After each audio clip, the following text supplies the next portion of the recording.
এই মুহূর্তে বরগুনা জেনারেল হাসপাতালে আছেন সহকর্মী সাইফুল মিরাজ। ডেঙ্গু পরিস্থিতির সবশেষ খবর জানতে সরাসরি যাচ্ছি তার কাছে। দেখুন, বরগুনায় ডেঙ্গুতে আক্রান্তের সংখ্যা এবং মৃত্যুর মিছিল কিন্তু কিছুতেই কমছে না। গতকাল রাতে বরগুনার পাথরঘাটার পৌরসভার ৫ নম্বর ওয়ার্ডের বাসিন্দা সাইফুল ইসলাম বরিশালে চিকিৎসাধীন অবস্থায় ডেঙ্গুতে আক্রান্ত হয়ে মারা গিয়েছেন। এছাড়া বেতাগী উপজেলার মোকামিয়া ইউনিয়নের শেফালী বেগম পটুয়াখালীর মির্জাগঞ্জ উপজেলা স্বাস্থ্য কমপ্লেক্সে চিকিৎসাধীন অবস্থায় মারা গিয়েছেন। তো এই দুজনের মৃত্যুর মধ্য দিয়ে বরগুনায় ডেঙ্গুতে মোট মৃতের সংখ্যা দাঁড়িয়েছে ৩০ জনে এবং গত ২৪ ঘন্টায় বরগুনায় নতুন করে আরো ৬৩ জন ডেঙ্গুতে আক্রান্ত হয়েছেন। এ নিয়ে জেলায় মোট আক্রান্তের সংখ্যা দাঁড়িয়েছে ৩৫২২ জনে এবং এই ৩৫২২ জনের মধ্যে সদর উপজেলায় এখন পর্যন্ত আক্রান্ত হয়েছেন ৩১১৬ জন।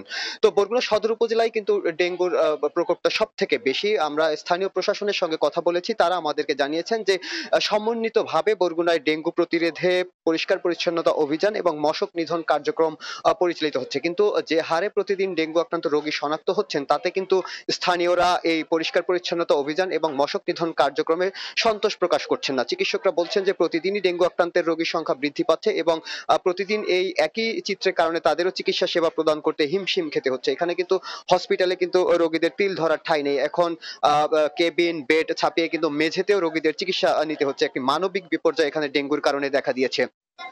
চিকিৎসকরা বলছেন যে কোনোভাবেই চিকিৎসা সেবা প্রদান করে কিন্তু ডেঙ্গু আক্রান্ত রোগীদের ডেঙ্গু প্রতিরোধ করা সম্ভব নয়। কারণ ডেঙ্গু প্রতিরোধ করতে হলে এডিস মশার আবাসস্থল ধ্বংস করতে হবে।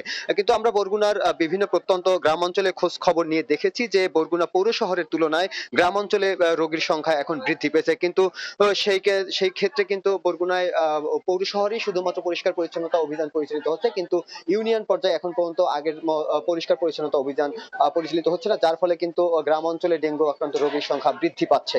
তো এই পরিস্থিতি যদি চলতে থাকে তাহলে এই ডেঙ্গু পরিস্থিতি কোনোভাবেই আর নিয়ন্ত্রণে আসবে না বলে আমাদেরকে চিকিৎসকরা জানিয়েছেন। তো এই ছিল বরগুনা থেকে আমার কাছে সবশেষ।